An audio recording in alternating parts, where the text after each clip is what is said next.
a pessoa, a pessoa até se sente constrangida de entrar, né? Quer dizer, esse espaço eu posso ter acesso, né? E também tem isso, né? Com uma tradição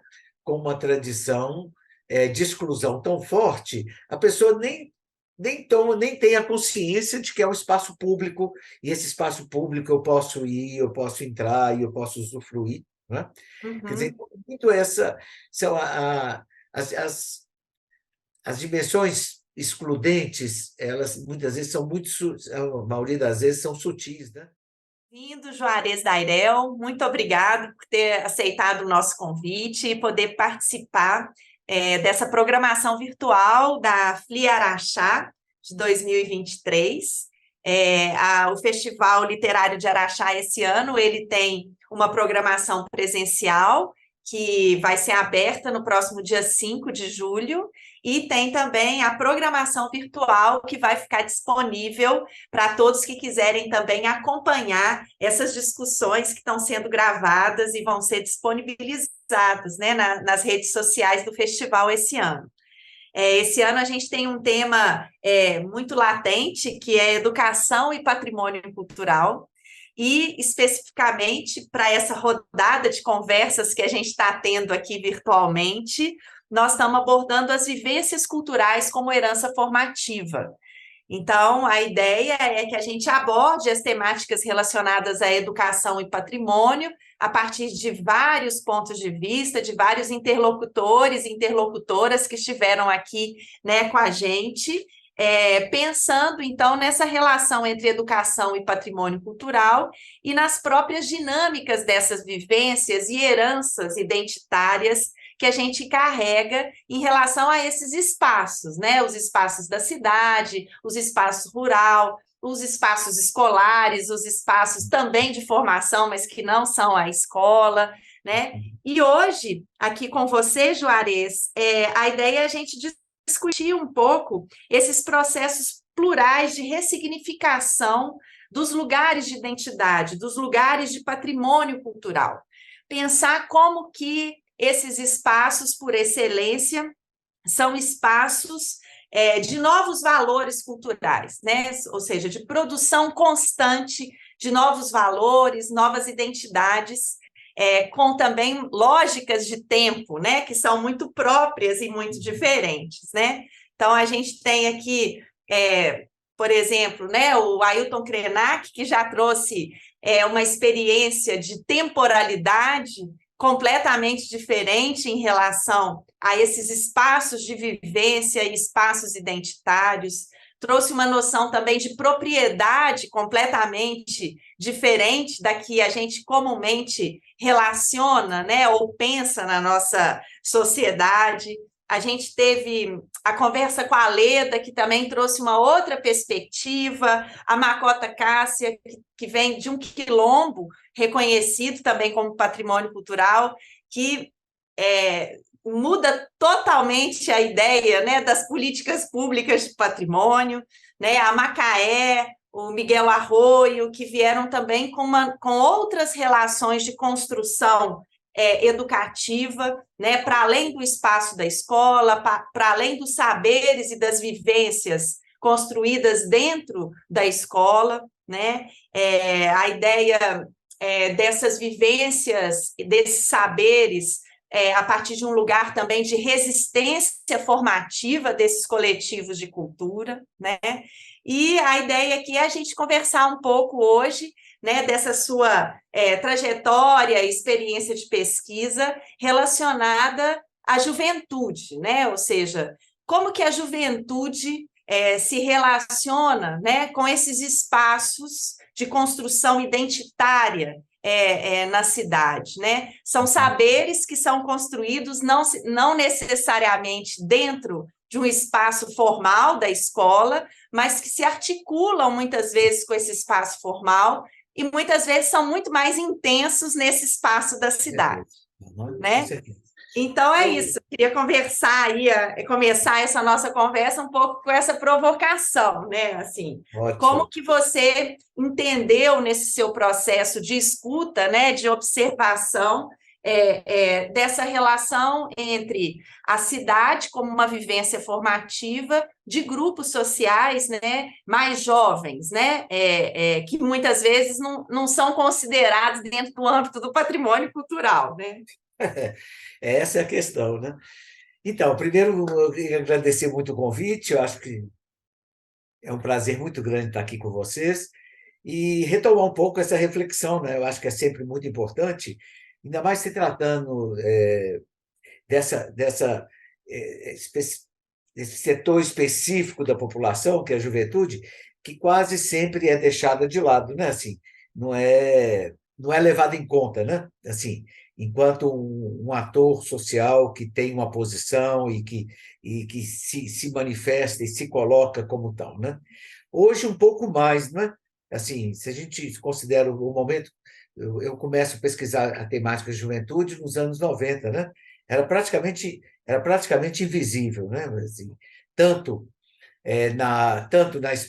no espaço público quanto nas políticas públicas, né? Você não tinha praticamente nada voltado especificamente para os jovens, né? É um pouco isso, essa transição, né? Quer dizer, não é adulto, não é criança, então fica uma coisa que não é, né? Está um pouco fora do Uhum. lugar, né? Então, e ao mesmo tempo trazem questões muito sensíveis, né? Tem um autor italiano, Alberto Melucci, que ele fala com clareza de que a juventude é como se fosse a ponta do iceberg do momento específico da vivência geracional e que traz questões que são muito mais profundas, né? E se a gente olha historicamente, é impressionante, né? Assim, como que os jovens eles têm um poder de impactar, né? Se a gente olha 68, por exemplo, né? Se a gente olha na história brasileira, olha, a gente está falando muito desse ano 2013, né? Olha o que Uhum. foi, assim, foi essa juventude na rua, né? Mas aí, vou entrando especificamente no tema, Michele, eu acho que os jovens, nas pesquisas que a gente vem desenvolvendo desde então, não é?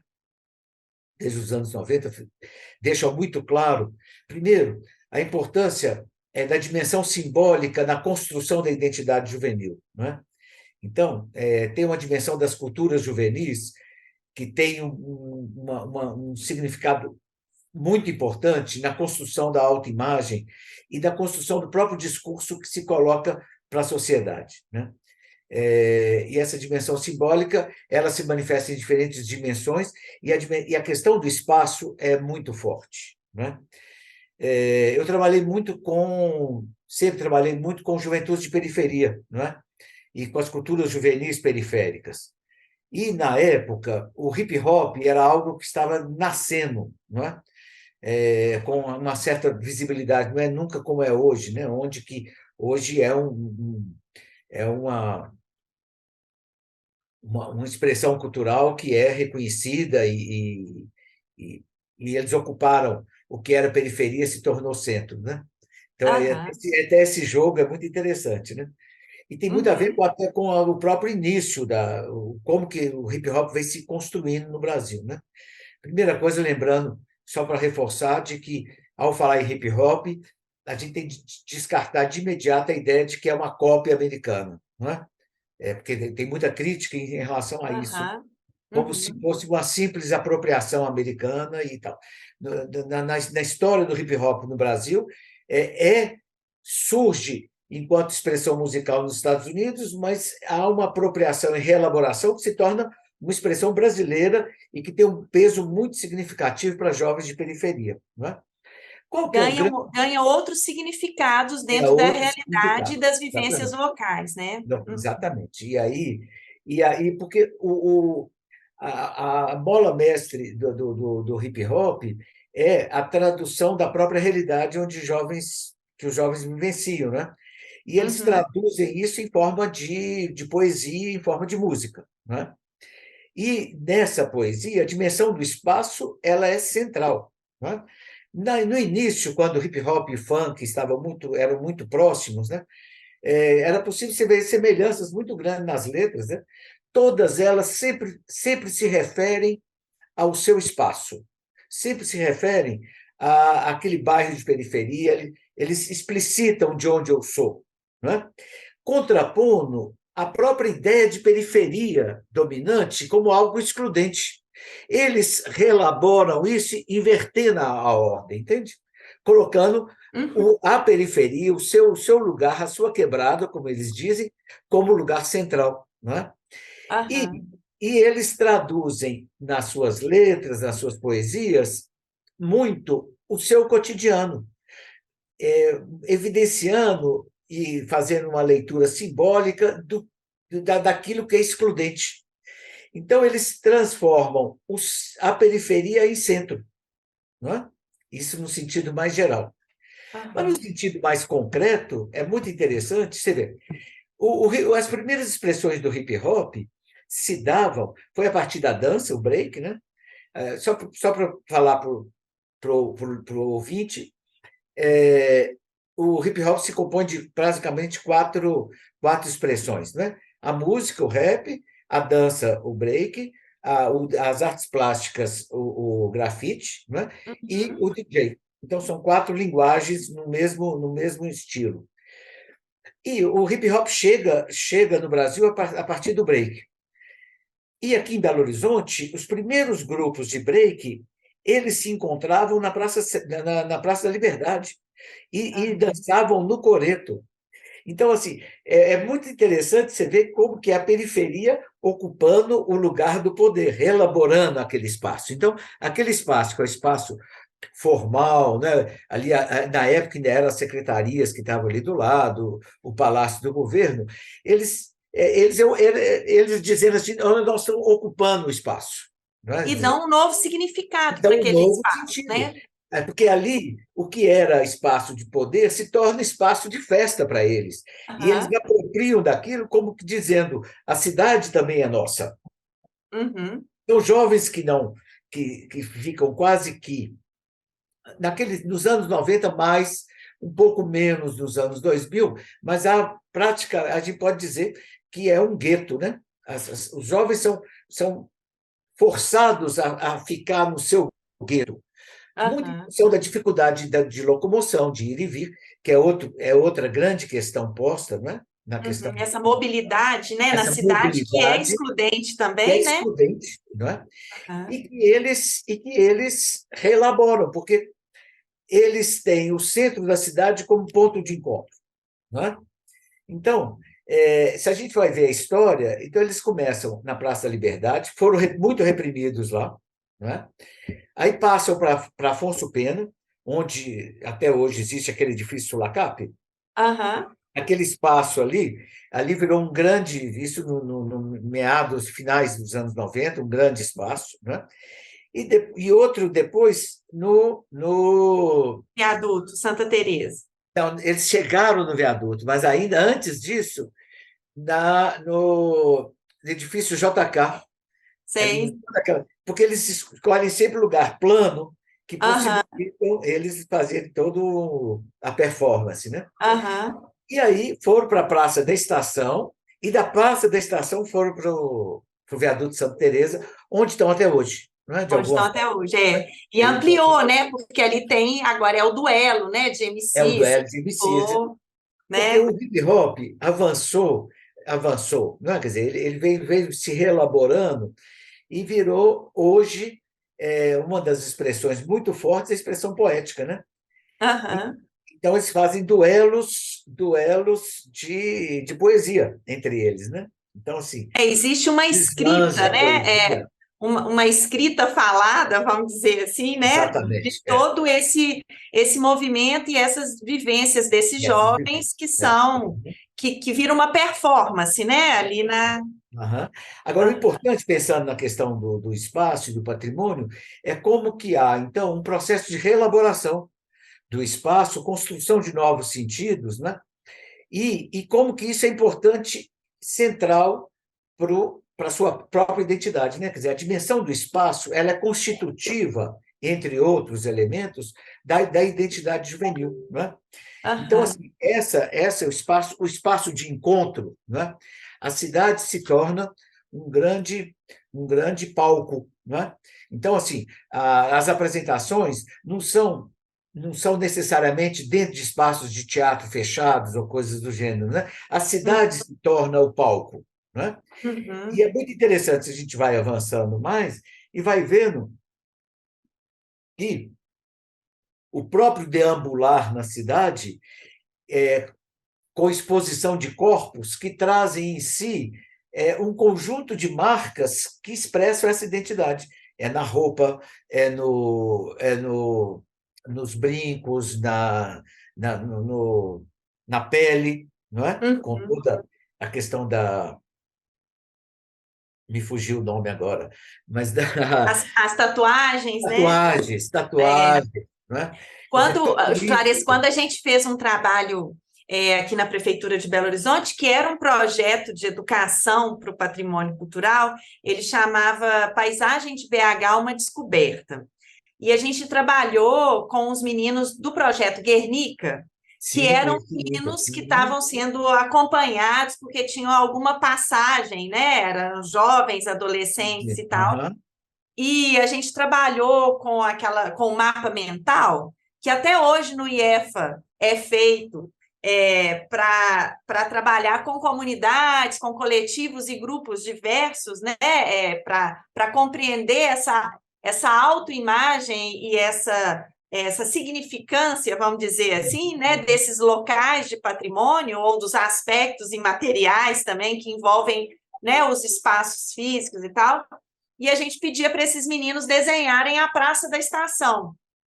E era curioso que todos eles representavam a Praça da Estação do ponto de vista físico de maneiras diferentes, porque estavam relacionados aos trajetos, aos lugares de permanência deles também, mas eles sempre representavam com o picho, em algum edifício, em alguma estrutura física que eles Aham. desenhavam ali, Aham. né? Então a gente vê que existe outros símbolos que compõem a cidade para coletivos diferentes, que não necessariamente o discurso dos valores atribuídos a um patrimônio cultural, Né? E a né? gente tem que tomar muito cuidado com isso, no sentido de não tentar, que é uma tentativa hegemônica, de tentar impor um sentido único, né? Um sentido Aham, dominante sobre. Né? Então, assim, é, toda a resistência que tem sobre pichações, por exemplo, o próprio grafite, é muito em cima disso. Assim, aqui não é lugar para isso. Né? Então, o uhum, lugar para isso é aquele outro lugar. Quer dizer, artes plásticas não é a rua, tem de ser o espaço fechado, né? aham, Muito interessante, porque eles foram ganhando espaço e hoje você vê que todo esse projeto Cura, né? Que teve aham, fazendo todos esses grafites imensos, lindos aí nas penas é, dos prédios, né? Que você vê que hoje se tornou algo que é um pouco senso comum, quer dizer, é possível, né? Mas é, precisou de muita gente ser presa, precisou de muita gente continuar insistindo para que isso re, reelaborasse o próprio sentido disso, né? aham, Porque é isso, né, o Michele? A grande questão é que para parcelas da população, principalmente das camadas dominantes, a cidade é algo só se, para se admirar, né? Só visível, e não de apropriar. Né? E eu acho que o que os jovens estão dizendo, não, que a cidade é minha, por mais que ela seja excludente, eles apropriam de uma outra forma e faz disso de uma forma material, né? Que ocupa de fato. Né? uhum, É muito aham. significativo. Né? E a gente vê esses processos, né, principalmente no patrimônio, porque é, ainda existe um discurso, Juarez, assim, muito fechado em relação ao que se deve reconhecer como patrimônio cultural. Tem uma lógica, né, máxima que fala no patrimônio que nós temos que conhecer para preservar. Então, muitas vezes, né, existe um entendimento de que os jovens, até mesmo as crianças, né, eles depredam a cidade, né, chamam de depredação, né, Aham, não aham. usam de forma adequada os espaços, picham, etc., porque eles não conhecem o verdadeiro valor do patrimônio. Então, tem que conhecer para amar. E aí vem esses processos muito também fechados e herméticos em relação ao valor do patrimônio, né? E aí leva isso para dentro da escola, inclusive, né? Depois, uma outra máxima aí do patrimônio é que a gente tem que preservar o passado para garantir o futuro, né? E esquece, né? Deixa de lado O a vivência presente, né? do presente, né? É um pouco E, isso. e eu acho que esses grupos sociais, né, que a gente está falando aqui deles, né, a juventude, ela sempre é apresentada como os incultos, né? Ou seja, os que ainda não aprenderam, né, a importância desse passado e que ainda não conhecem esse passado a ponto de preservá-lo tal qual esse passado merece, ou a partir desses valores que são ditos como valores desse passado, né? Então, a juventude, como você colocou, ela fica aí meio que no limbo, né? E acabou ganhando, né? De forma, vamos dizer assim, por uma insistência, né? Tanto esse deslocamento de centralidade, né? Que você falou de valores, linguagens da periferia para o centro, e aí não é só o centro da cidade, é como centralidade de vivência, Exatamente. né, de vivência cultural, né? Como também, de alguma forma, mostrou que os espaços da cidade têm outros sentidos e outros significados, né? Agora, ainda é um processo complexo, né? Assim, ele Isso, ainda né? está à margem, Aham.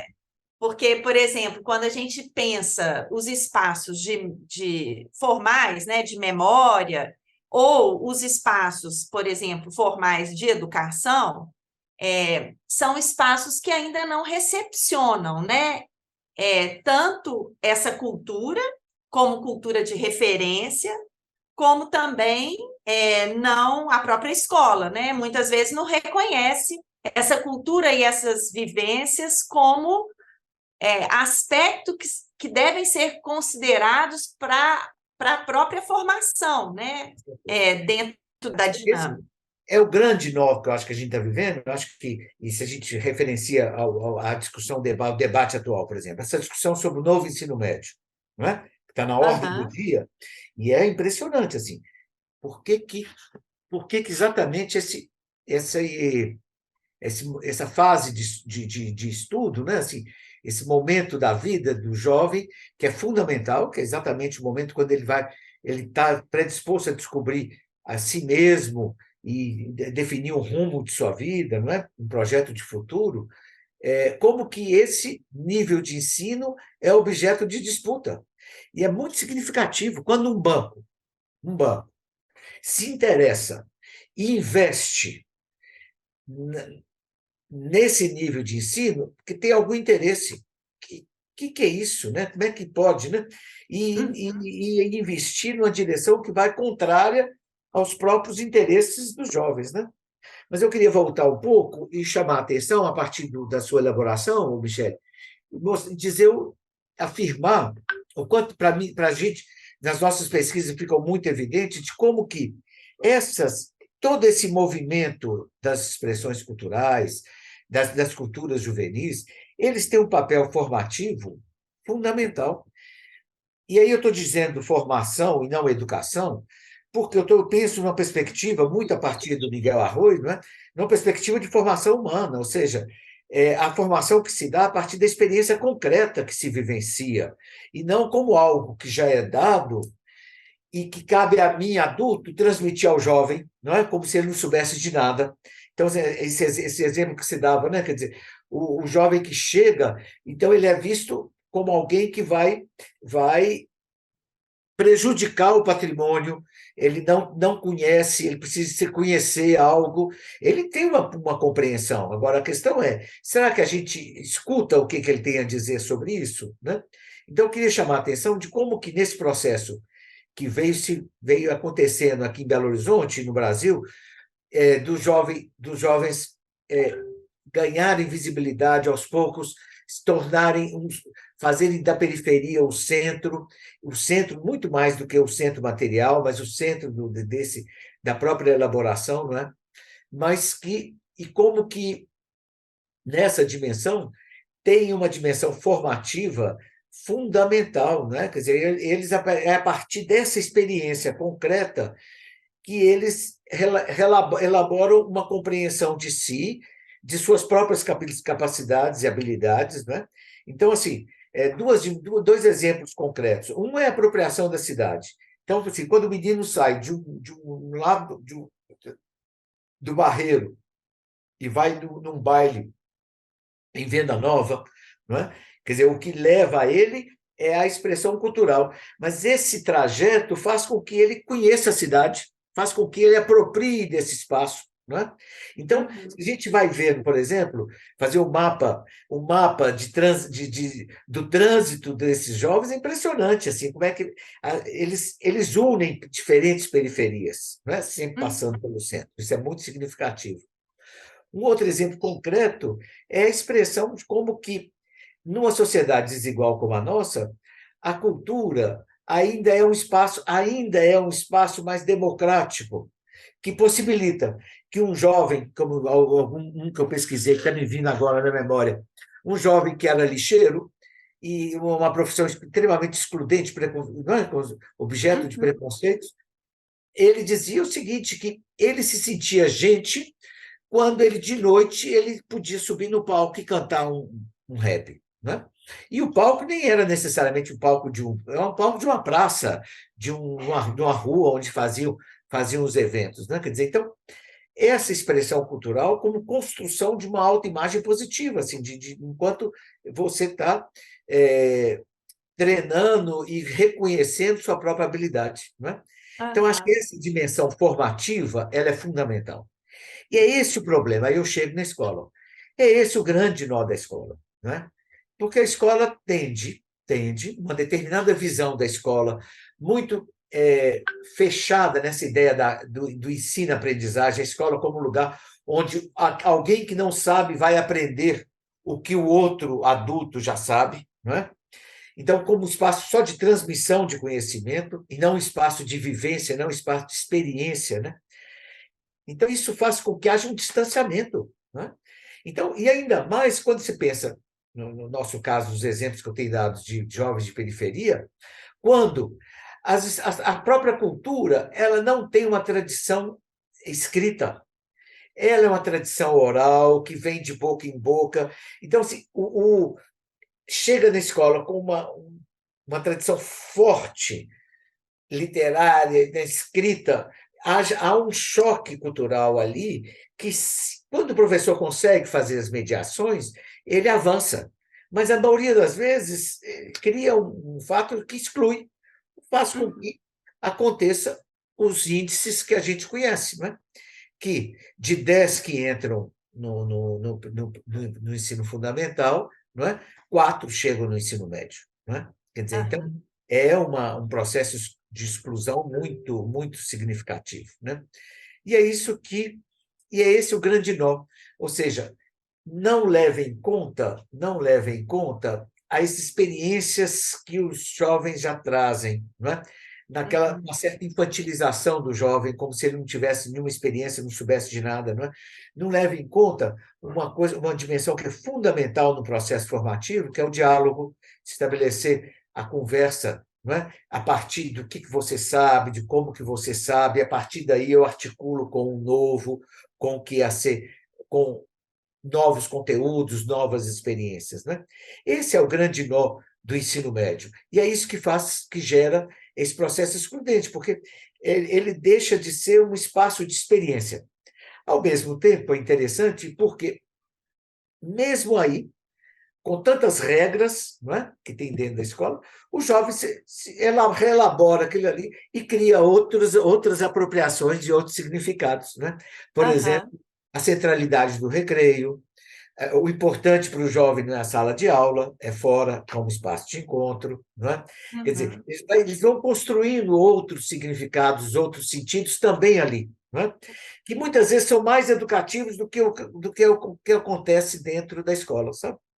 Então, Quando a gente fala mesmo, né? Você falou dos movimentos, né? Do hip hop, né? E tal, a gente vê que ele não é um movimento aleatório, né? De um menino que vai lá e faz uma coisa. Não, existe uma troca de conhecimento, uma elaboração a partir de sentidos de sociabilidade, né? E de certas regras, né, e de lógicas que eles têm entre eles, né, seja na constituição da música, né, no que você vai falar, no que você não vai falar, você falou no jeito que se veste, e querendo ou não, essa sociabilidade, ela acontece dentro da escola também, né, de dentro da escola para a cidade e da cidade para dentro da escola, né? Muitas vezes esses jovens vão para a escola que é perto de casa, né? Então você tem ali toda uma relação de sociabilidade que vem sendo construída já, né? Por aquele aham, grupo, aquele coletivo, né? uhum, E a gente vê muitas vezes isso, que quando a gente pensa, né, em processos educativos, né, relacionados ao patrimônio cultural, a gente vai, pega esses valores, que são valores construídos de forma muitas vezes distante, né, do que efetivamente é aquele bem cultural, do que ele pode ter de significado, né, para aqueles grupos, e começa a levar essa discussão para dentro da sala de aula, né, sem ouvir dos jovens, dos coletivos, né, meninos, meninas e tantos outros, né, da maneira com que eles se identificam, o que são esses espaços para eles e o que esses espaços representam enquanto valor. Então, por exemplo, a gente pega um lugar, né, emblemático, assim, que é o Mineirão. Se você pegar o dossiê de tombamento do Mineirão e ler o que está escrito lá, então a gente vai falar da arquitetura brutalista, da estrutura do Mineirão, quem foi o arquiteto que projetou, né? Como que era a linguagem arquitetônica da época que ele foi construído. E aí, quando um menino ou uma menina, né, fala, né, o que é o Mineirão para você? Toda essa narrativa do patrimônio, ela, nada, nada, né? ela não está ali mais, né? Então, tem esse desafio, né, muito grande da gente conseguir entender, Juarez, daí a importância quando a gente fala, né, da relação entre educação e patrimônio cultural, de que essas vivências da cidade como espaços de formação de identidade, como patrimônio, independente de reconhecimento ou não, né, dentro das políticas públicas, elas são vivências reais, dinâmicas, que estão presentes no dia a dia desses grupos de jovens, né? E isso não pode ser ignorado, porque é a primeira, vamos dizer assim, é o primeiro embate que se dá, né? Que é dizer para eles, olha só, isso tudo que vocês têm como valor, não é valor, não.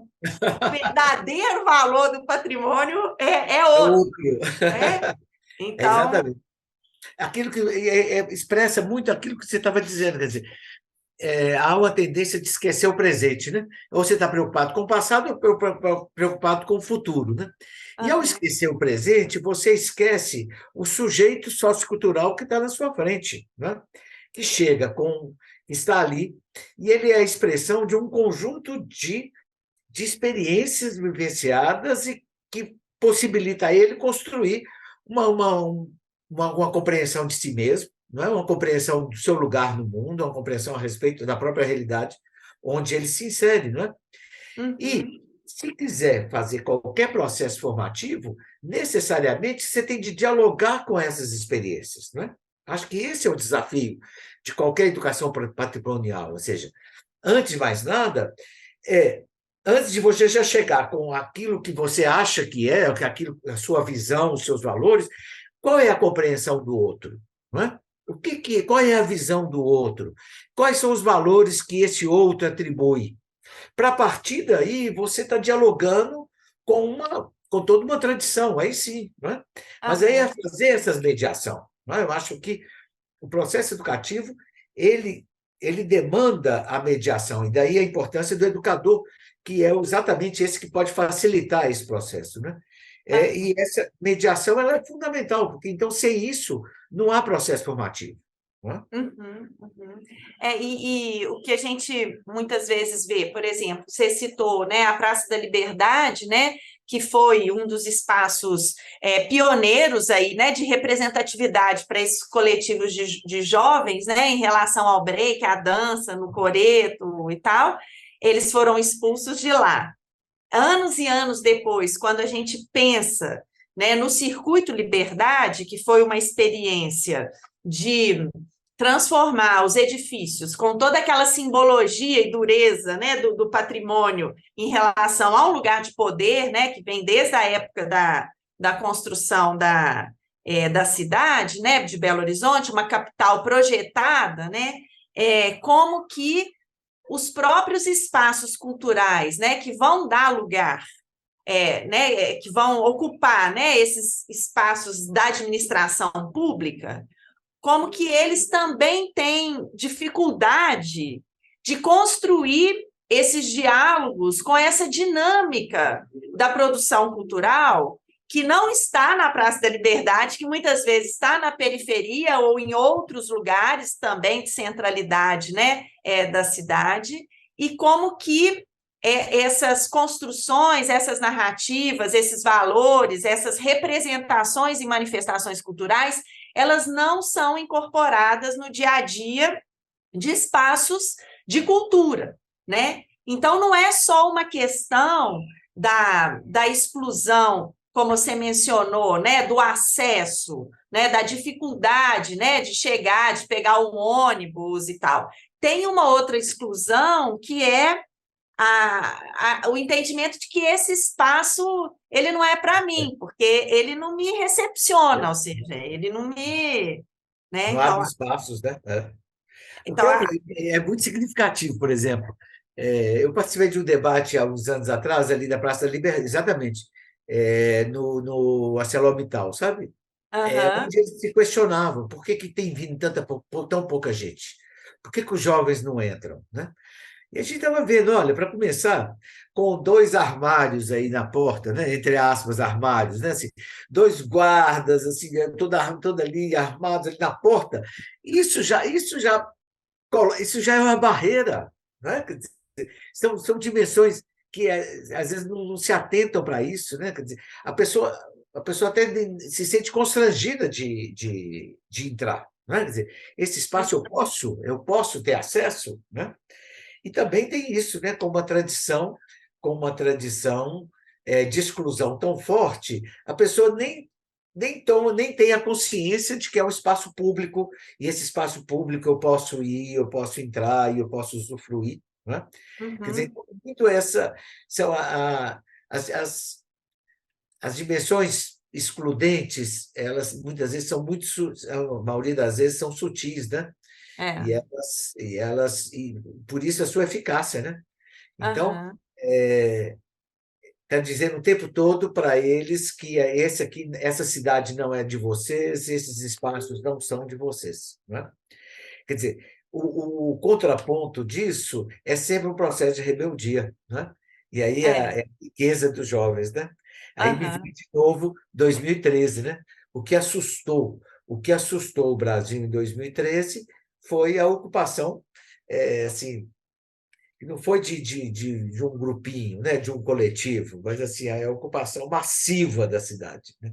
Assim, a, aham, a rua se torna o espaço do protesto, né? E uhum, que era ordem se torna desordem, né? Quer dizer, então há um contraponto que é muito muito significativo, né? com Nessa certeza. hora, por mais que as consequências depois a gente pode discutir em outro momento, mas assim, naquele momento foi uma explosão muito significativa, né? De Aham.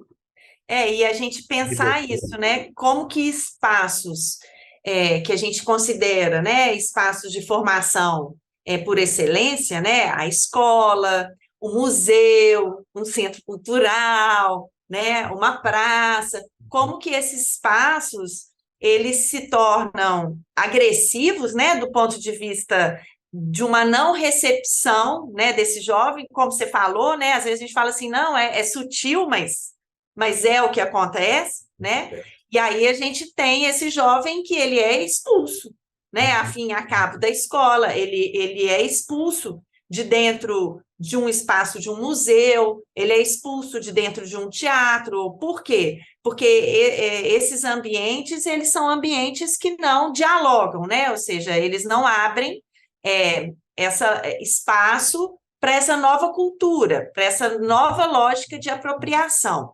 Quando a gente conversou com a Ailton Krenak e até mesmo com a Makota Cássia, do Quilombo Manzo aqui, eles falaram duas coisas interessantes, assim, que muitas vezes a gente relaciona essas culturas, né, dos povos originários, indígenas e também do povo africano, né, que veio para cá, como culturas que estão marcadas pela ancestralidade. Mas uma lógica de ancestralidade como se fosse só a referência ao passado. E o curioso que eles falaram para a gente é que a forma deles respeitarem e preservarem esses conhecimentos ancestrais é exatamente vivê-los no presente. Por quê? Porque esses conhecimentos, eles não estão mortos, né? Eles não acabaram no passado e eles têm vamos dizer assim, o dever de guardar eles aqui numa caixinha e passar para frente. Não, esses conhecimentos, eles são conhecimentos vividos, que têm que ser vividos e experimentados, né? Então, essa é a lógica, assim. E aí eu fico pensando, né, se esses espaços de identidade, de memória, de construção do conhecimento, escola, museu, praça, cidade, edifícios, centros culturais, etc., estão trabalhando com uma lógica de passado, né, estanque, né, e singular, né, ou seja, eles não permitem, né, essa escuta e esse diálogo com outras vivências, né, e não permitem que essas vivências presentes, né, se relacionem com essa sabedoria, vivências e conhecimentos passados, né, mas conhecimentos que para que eles sejam importantes e tenham importância, eles têm que ser experimentados no presente. Com certeza. E acho que e aí eu acho que a ideia de experiência ela é central, né? Assim, não a experiência como algo que passa, né? Que se só vivencia, mas como algo que é, você vivencia e ela te toca, né? E ela te modifica, ela te atravessa de alguma forma, né? Então, porque também a experiência ela superficial também diz pouco, né? Essa coisa assim, mas essa coisa assim, essa dimensão de fazer com que você vivencie de fato, afetivamente, efetivamente, né? Quer dizer, de tal forma a que aquilo te altere de alguma forma, que você mexa com você intelectualmente, afetivamente, quer dizer, isso que marca, né? E eu concordo muito com eles, eu acho que o que fica é aquilo que marca da experiência, né? O que fica para a pessoa, né? Porque o resto passa, né? Se a gente for pensar em termos de conteúdo escolar, né? O conteúdo escolar, aquele que marca, é aquele que impacta de alguma forma, né? E para impactar, ele tem de estabelecer no mínimo de relações com o vivido, com o que cada um já traz como uma carga de experiência, de vivências, né? Então, eu acho que esse é o grande desafio, né? Se a gente pensa em educação patrimonial, acho que o desafio é esse, é como estabelecer diálogos, né? E não adianta receita, porque as gerações são muito dinâmicas, né? Eu estava falando com você, quer dizer, a geração que eu pesquisei até 2014, 2015 já é outra, entende? Assim, então, ser jovem em 2010 é uma coisa, ser jovem em 2023 é outra, né? Então, é algo que. Então, não adianta você ter uma receitinha e tenta implementá-la ao longo do tempo, não, porque a vivência juvenil ela é dinâmica, não é? Assim como a Aham. própria vida, quer dizer, se a gente pensa, a gente tem que pensar a juventude não como algo estático, mas como uma dimensão numa linha da vida, não é? E que a cada geração que vem, ela vem com questões diferenciadas, não é? Você vê hoje a centralidade das redes sociais, a centralidade da internet, não é? Quer dizer, algo que é relativamente novo, se considerar que a internet chega no Brasil em 95, não é? Quer Uhum. dizer, olha o impacto que isso trouxe na vivência de todos nós, não é? Minha geração ainda não, porque a gente foi ainda parte analógica e parte, né, digital, né? Aham. Mas esses meninos que já nascem nisso e com todo o acesso que isso possibilita, isso gera outras elaborações, outras formas de expressões simbólicas que vão estar impactando também. Quer dizer, então, como que o patrimônio dialoga com essa nova geração que está vindo? Né? Quer dizer, então, é É, algo com essa nova é um forma de desafio, expressão, né? é uma forma de expressão, né? Que é um É, desafio muito grande, né? Quer dizer, quando a gente aham, pensa hoje o espaço, a gente tem que sempre lembrar disso, né? A gente não está falando só do espaço físico, é espaço físico e espaço virtual, né? é. A própria experiência não é só a experiência, é a experiência só vivenciada ali no material, né? Você tem a dimensão imaterial, quer dizer, a forma como você está lidando com as informações que você vê e tem acesso na internet, né? Quer E dizer, você mesmo colocou, né, que esse diálogo, né, da juventude, de geração para geração, ele muda, né? Eu acho que, inclusive, parte dessa apropriação dos jovens para esses lugares, né, que passaram a ter centralidade para eles na cidade, ganhou uma outra dimensão com as redes sociais, né? Então, hoje, o duelo de MCs, ele é simplesmente outro nível.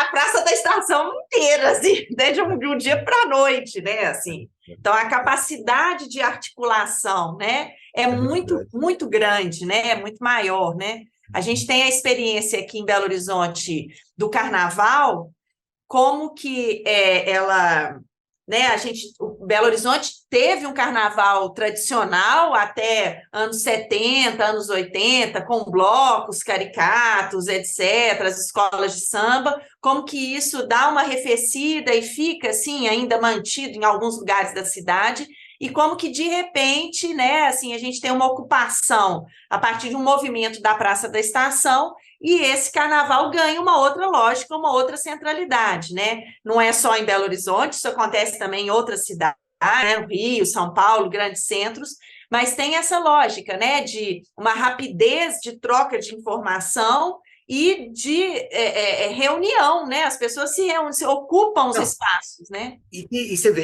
é um bom exemplo esse do carnaval, porque para a gente que acompanhou o processo, quer dizer, e o de Belo Horizonte tem uma especificidade em relação às outras cidades, quer dizer, há um acesso mesmo, né? Quer dizer, no Brasil inteiro há uma redescoberta dos jovens do carnaval, né? Mas em Belo Horizonte tem uma especificidade grande, que é importante reforçar, de que ele surge no espaço de contestação, não é? Ele surge Aham, como contestação. Quer dizer, toda isso. aquela, toda aquela disputa mesmo com o prefeito na época, não é assim, que estava Aham, impedindo isso.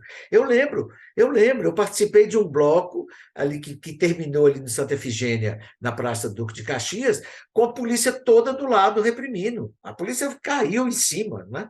Isso em aham, 2011, entende? Então, olha, é, e isso foi ganhando espaços, né? Foi ganhando espaço.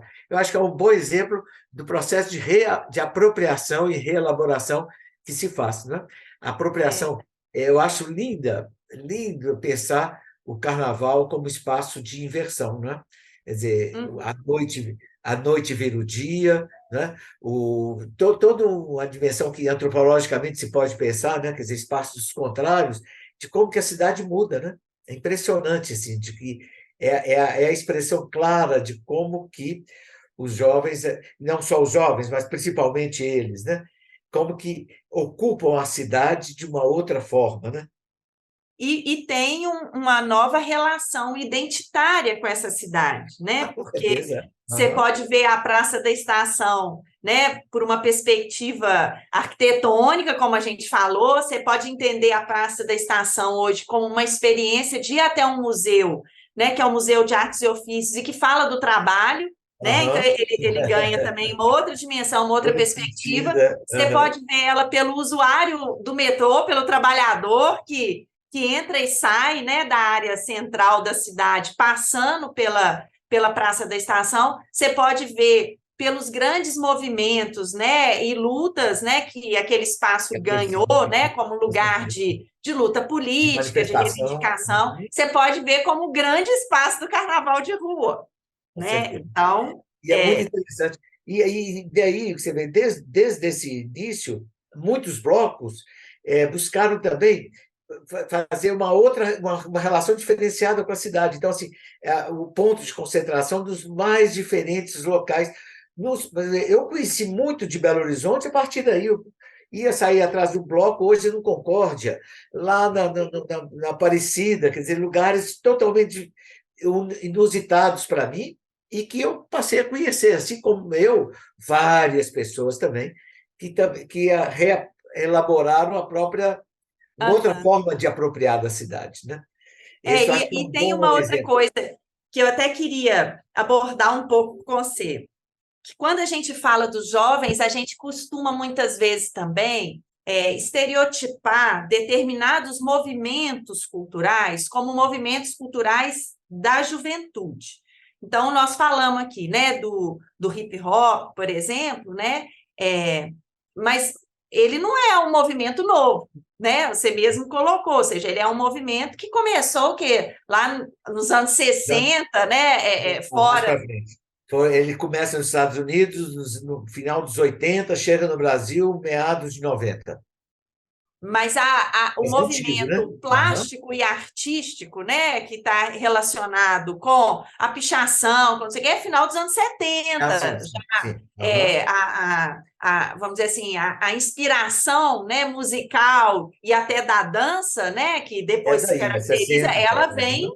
Isso. né, de outros ritmos que são anteriores e tal. Então a gente muitas vezes fala muito de rupturas, né, e coloca esses movimentos culturais dentro de caixinhas, né, mas esquece que eles sim têm as rupturas, mas eles têm diálogo, né? E um diálogo que não é linear, né? A gente fala muito das circunvalações, né, desses tempos no patrimônio e dessas vivências e construções identitárias. Mas a gente sempre põe isso dentro muito de caixinhas, assim, né? Ah, isso aqui é da juventude, isso aqui é.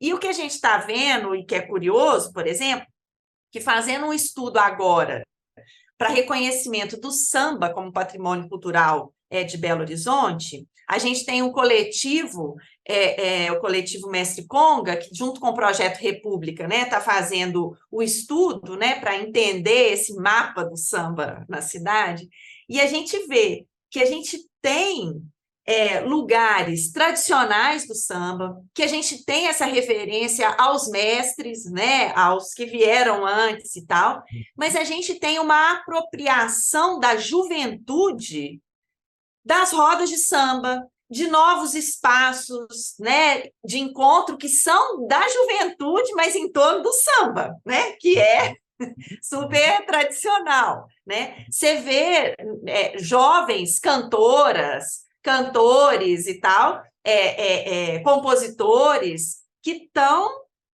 com uma narrativa jovem, né, daquele momento, mas acompanhando toda uma lógica ancestral, né, que está relacionada ao samba, né? Então, também não pensar que existem movimentos culturais que são só de jovens ou que estão datados, né? Mas que os jovens também se apropriam e ressignificam, né, leituras, né, e movimentos culturais que são também de mais para trás, né? Assim, porque tem esse diálogo também, né, Juarez?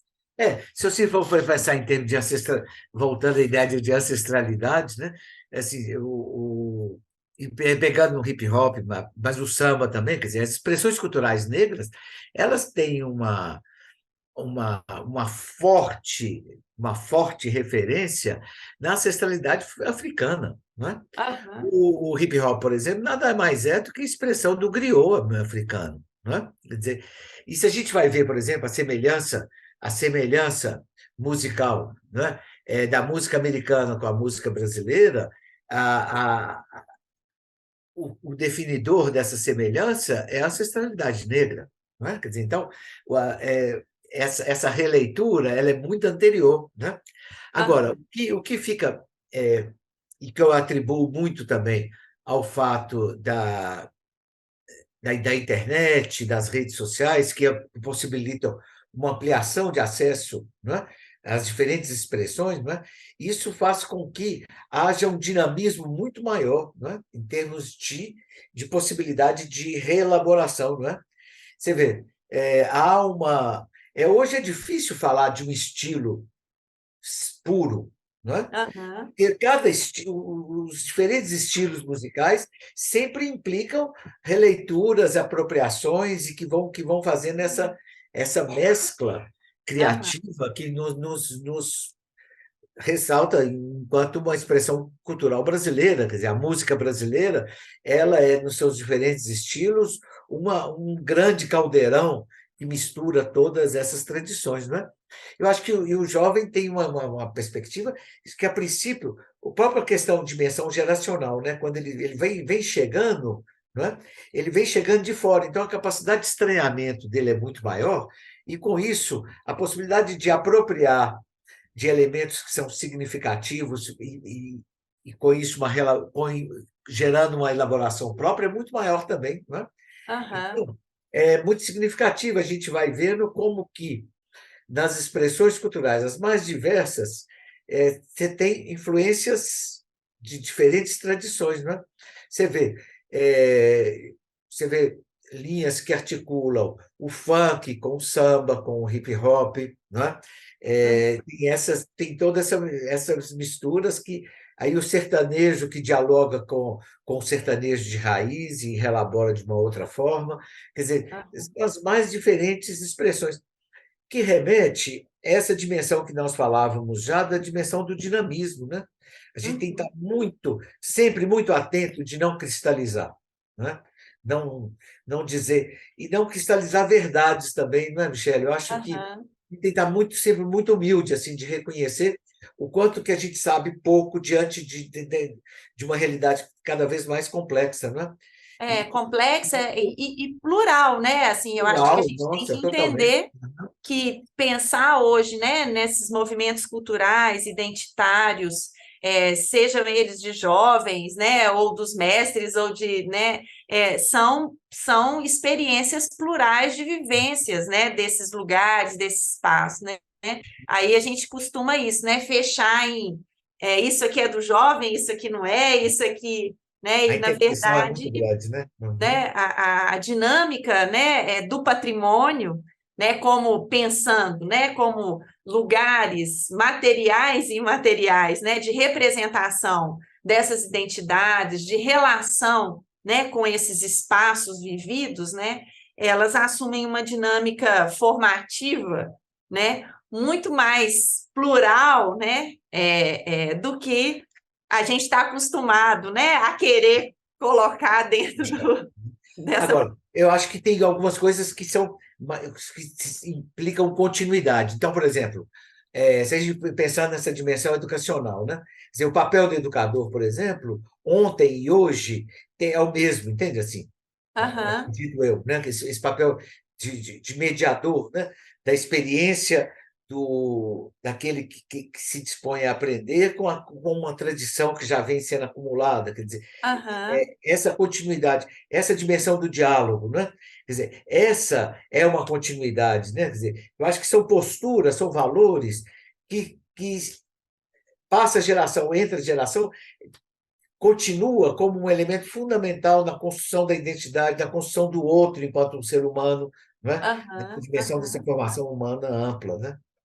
Com certeza, né? E eu acho que isso nos ajuda a entender que o potencial formador do patrimônio cultural, né, pensando nesse patrimônio para além do que é reconhecido, né, ele extrapola os espaços formais, né, de construção aí de conhecimento.